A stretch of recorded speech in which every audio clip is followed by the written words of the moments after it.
All right, Beth, thank you so much. Today, not only Father's Day, but June is National Men's Health Month. Registered dietitian and fitness expert extraordinaire Karen Kawolics is here with some things that the men in your life should know about their health.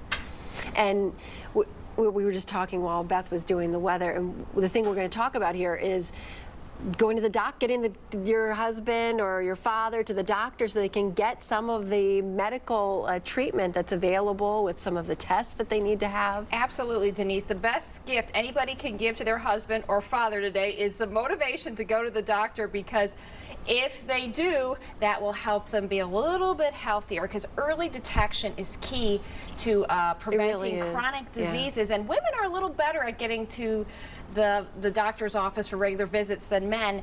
We live about 5 years longer than men. So if men, early detection is the key. The three leading causes of death for men are heart disease, cancer, and accidents.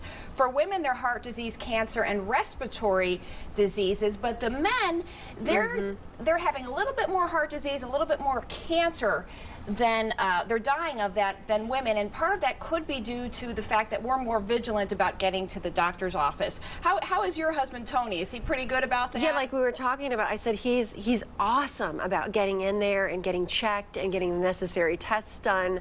Thank goodness, because I know there are so many men out there that aren't like that. They don't want to go to the doctor, but they should get there. That's a problem. And these are some screenings that when they get to the doctor's office that should be taking place. These are a lot of questions I get as a dietitian. When should I get my cholesterol checked? Well, generally at age 20, you want to get a baseline, and then every 5 years after that, unless there's some issue that comes up.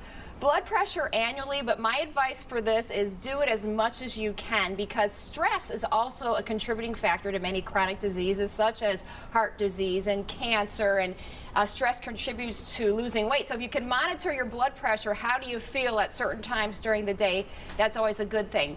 Blood sugar, if you're a healthy person, age 45 and then every 3 years. Testosterone, a lot of men complain once they get into their 40s that they're feeling tired and they have a lack of a sex drive, and they might have some depression.